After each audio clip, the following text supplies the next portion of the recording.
নমস্কার, দেখছেন রিপাবলিক বাংলা। দিনের শেষে সব গুরুত্বপূর্ণ খবর নিয়ে আপনাদের সঙ্গে রয়েছি আমি সমাদ্রেতা। শুরুতে যে খবর আমরা নজর রাখবো, সিদ্দিকুল্লাহ চৌধুরী আছেন সিদ্দিকুল্লাহ চৌধুরীতেই। কেন বলছি? কারণ এর আগেও সিদ্দিকুল্লাহ চৌধুরীকে যে ধরনের হুমকি দিতে আমরা দেখেছি, সে ধরনের হুমকি আবার সিদ্দিকুল্লাহ চৌধুরী দিলেন। শুধু বোধহয় ভুলে গিয়েছেন সরকারটা বদল হয়ে গিয়েছে, ভুলে গিয়েছেন এখন দুর্বল মুখ্যমন্ত্রী নেই এবং এখন এ রাজ্যে গুন্ডা দমন বিল আইনে পরিণত হয়ে গিয়েছে। কেন বলছে কথাগুলো? কারণ সিদ্দিকুল্লাহ চৌধুরী আজ হুমকি দিয়েছেন যে বিমানবন্দর কর্তৃপক্ষ যে বাঁকড়া মসজিদে নামাজ পাঠ বন্ধ করেছে, তার প্রতিবাদে তিনি নাকি 1 কোটি মুসলিম নিয়ে রাস্তায় নামবেন। তিনি নাকি জোর করে বাঁকড়া মসজিদে ঢুকে নামাজ পড়বেন লোকজন সহকারে। কিন্তু বোধহয় সিদ্দিকুল্লাহ চৌধুরী ভুলে গিয়েছেন যে এখন এই সরকার শুভেন্দু অধিকারীর সরকার।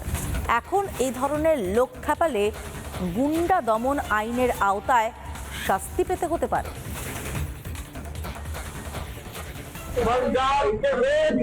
মুসলমান নামাজ পড়তে যাएंगे।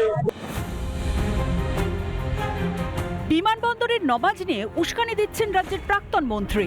এর আগে ওয়াকফ আইন নিয়েও লোক খেপিয়েছিলেন। আমরা কলকাতাকে যদি বলতাম জ্যাম করব, কলকাতার 50টি জায়গায় 10,000 হলে কত লাগবে?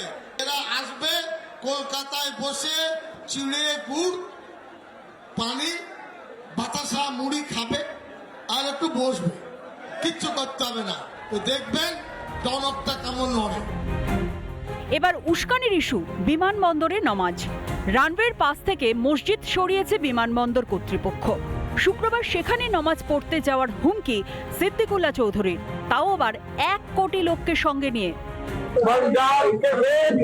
मुसलमान माँ बहनों से गुजारिश की, ये बैग पहनेंगे, ये पहनेंगे, नमाज पढ़ने जाएंगे, अल्लाह से दुआ करेंगे। न माइकिंग, न कैंवसिंग, न जबरदस्ती, कुछ नहीं। ওয়াকফ আন্দোলনের সময় হুমকি দিয়ে লোক খেপিয়েছিলেন। তাঁর পাতা ফাঁদে পা দিয়ে অনেকে হিংসা ছড়ান, তাদের অনেকেই এখনো জেলে। সেই রেশ কাটতে না কাটতেই নয়া উস্কানি সিদ্দিকুল্লাহ। এখানে দেশ সবার আগে, নিরাপত্তা সবার আগে, সুরক্ষা সবার আগে। নিরাপত্তা, সুরক্ষা এবং দেশের প্রশ্নে কখনো ধর্ম বাধা হয়ে দাঁড়াতে পারেন না। সিদ্দিকুল্লাহ চৌধুরীর মতো লোকেরা ধর্ম নিয়ে ব্যবসা করে, তারা যা খুশি বলতে পারে। 1 কোটি লোক নিয়ে নমাজ পড়ার হুঙ্কার ফাঁপা, কিন্তু জমায়েত একটা করতে পারেন। অশান্তি করতেই কি তেমনই ছক কষেছেন সিদ্দিকুল্লাহ?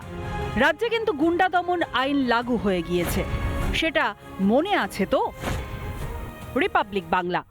নানা ধরনের কন্টেন্ট দেখার জন্য লাইক করুন, শেয়ার করুন আমাদের ফেসবুক পেজ, সাবস্ক্রাইব করুন আমাদের ইউটিউব চ্যানেল। পাশাপাশি অন্যান্য ব্রেকিং নিউজের জন্য অবশ্যই চোখ রাখুন রিপাবলিক বাংলায়।